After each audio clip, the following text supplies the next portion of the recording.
church, amen? Amen.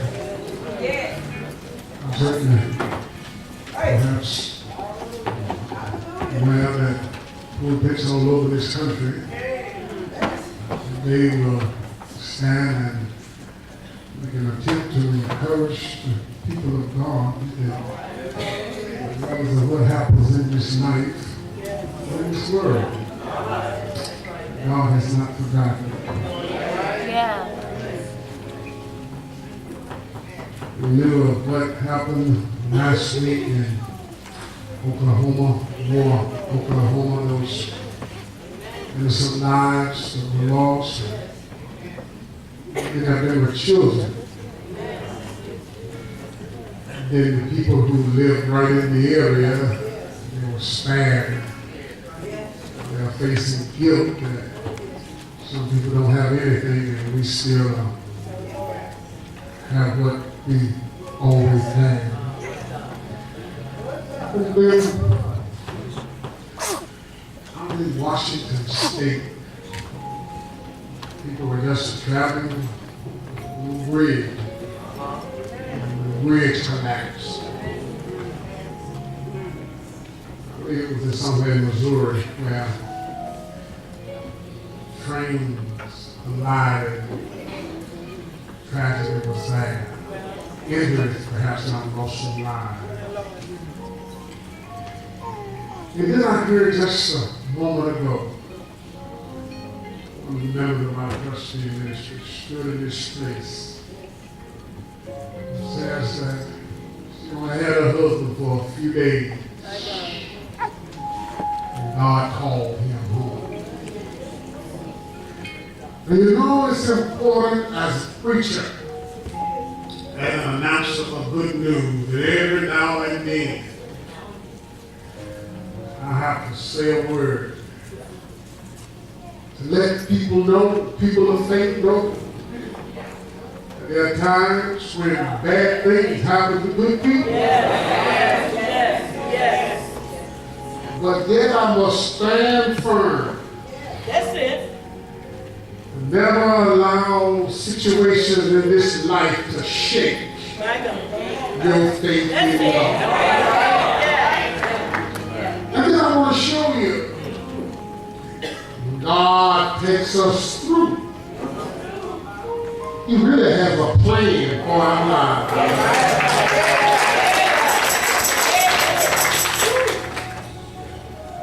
The saints of old had it right.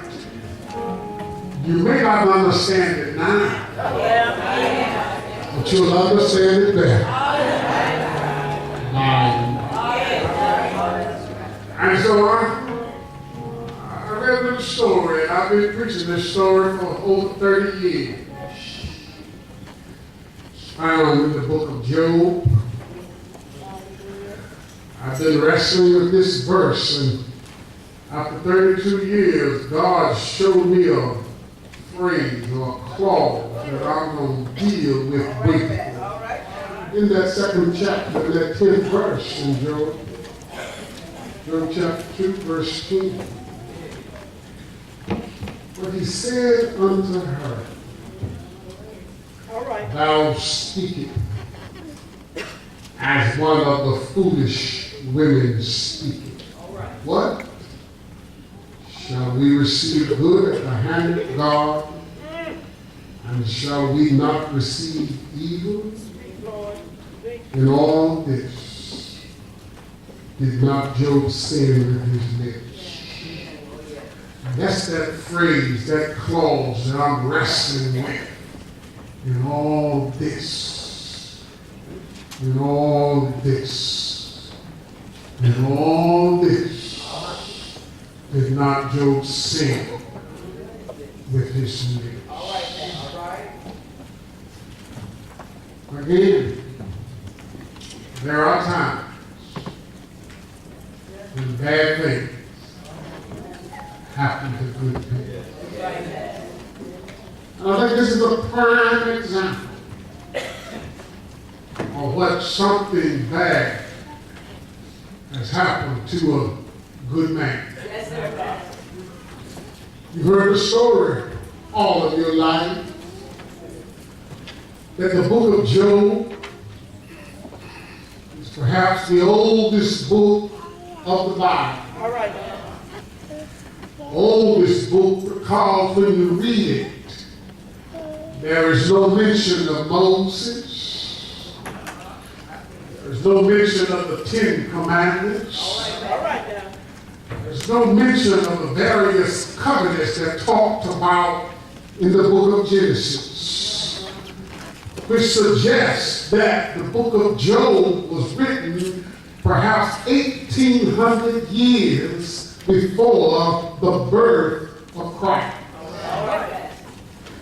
It's a book that shows that you can be up today and down today. We grew up thinking that you could be up today and down tomorrow. But this book shows up that you can wake up in the morning and things can be going great for you. But before the sun goes down, the bottom can fall out. And so what do you say to a congregation All right, Pastor. who perhaps may be going through a period where bad things are happening and they are basically good people? I hear you, Pastor. And not only that, I'm talking to somebody who's going through all this. I'm talking to somebody who's experienced the cares of this life. And what do you say to a people who are almost ready to throw in the towel and say, Reverend, I've tried the church. I've tried your way. And everything I touch seems to destroy me. And I see that crowd on the outside. Everything that they touch seems to turn to gold. Reverend, tell me what I'm doing wrong. I thought I'd come just a little while today to tell y'all that I still trust in God. That in all that He takes us through, that God has a reward on the end of our trouble. The book said that Job was what we call a God-fearing man. That's right. One that we would say dotted his I's and crossed his T's. One who consistently was in conversation with God. Yes. But all of a sudden, the devil has a field day with him. Not because of any of Job's wrongdoing, but it was designed to show the church in 2013 that the devil can take us through nothing that God can't get us out. I could stop and shout right now. Because am I in this place by myself? Or has the devil at one time or the other taken you through a tough situation? Only for God to show you that I'm just making you better and not bitter. I'm just taking you higher in your faith. I'm just showing you that the devil may have some power, but I'm God who has all power. I'm trying my best to teach this lesson. You all know that I can holler if I want to. But every now and then I just need to just minister to you from a teaching mode. And so I'm trying my best not to do it this morning. And I ain't gonna promise you I won't, but I'm trying not to holler in here. Then there is something I also want to tell you. Is that there are times when you go to God in prayer. And you think that you and God are there all by yourself. And all of a sudden you look around and Satan is in the midst of the crowd. That's what a Sunday morning worship is all about. You think that you can come to this house and the saints can come together and worship God in the beauty of holiness, but do you know that Satan knows where 506 York Street is?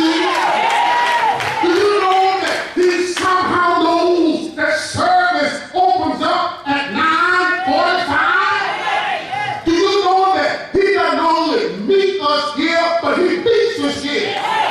And when the key is turned into the lock and the lock was unlocked, the door is open. When you come in, Satan is already beat you in the door. Can you prove it, brother? The text says that there was a day when the sons of God came to present themselves before the Lord. And Satan was in the midst. The devil was in the midst. Beelzebub was in the midst. I think I ought to remind the saints that the question was asked, what are you doing here? And his response was, I'm walking to and fro. And I'm going up and down. And right today, that same devil is walking to and fro. That same devil is going up and down.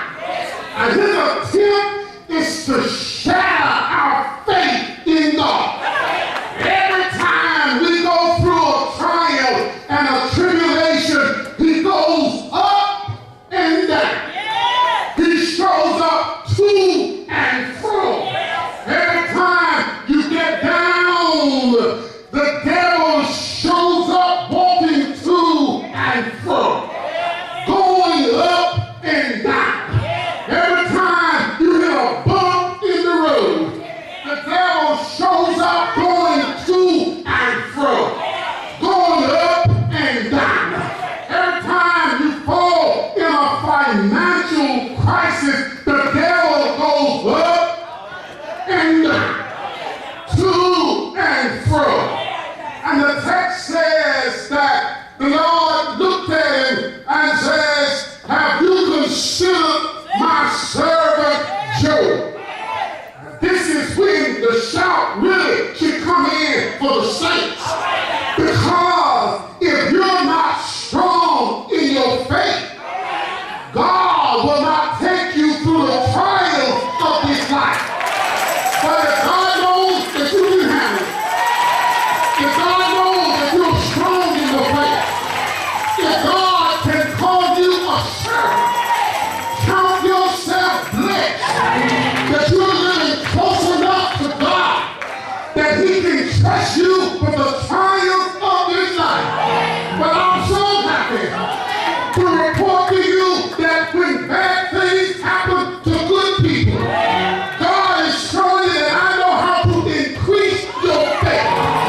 I know how to give you a real blessing. And as a youngster, I used to get upset with the devil when he would get on my track. But now, when God sends the devil my way,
that we never lost our praise.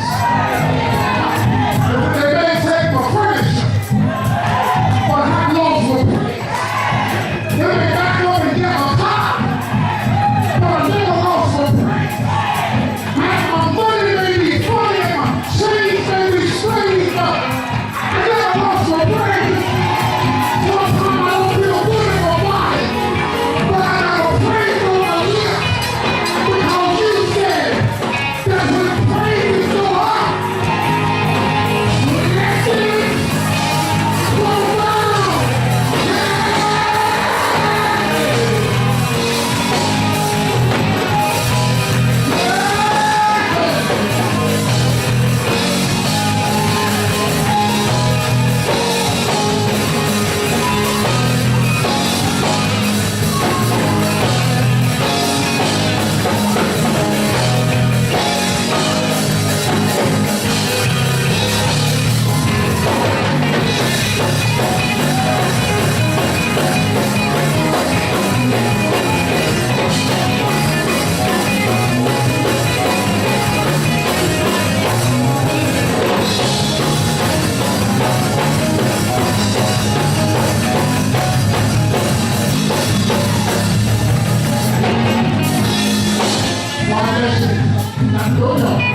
Let me tell you why.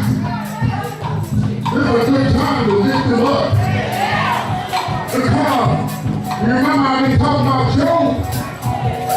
He lost 7,000 sheep. He lost 3,000 cows. He lost 500 donkeys. He lost 500 oxen. He lost 7 sons. He lost 3 daughters.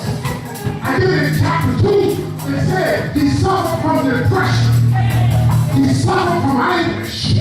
He suffered from rotten teeth. He suffered from bad breath. But then he said, the Lord gives and the Lord takes away. But he said, because I'm a faith bearer, he said, blessed be the name of the Lord. In a blessed forth in the house, that I was slain for bless God, for praise God, for who he is. Come on, bless him. Come on, bless him. Come on, get up. For the God of our salvation. Come on, get up. Come on, get up.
I believe y'all have one more holiday. I'm going to see if I can get it out of there. And I'm going to say something, and if you agree with me, I want you to holler at the top of your wall. Anybody since January 1 had some good days? Anybody had some bad days? But when you turn around and think things over, your good days, I believe your bad days, you want to praise. Run down, run down, run down, hey, oh, now watch it. I'm turning to you. Wow. It's alive with the Bible. Yeah, with the good days.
Well, I'm really happy. I remember the second day, I ate something, I didn't know what it was.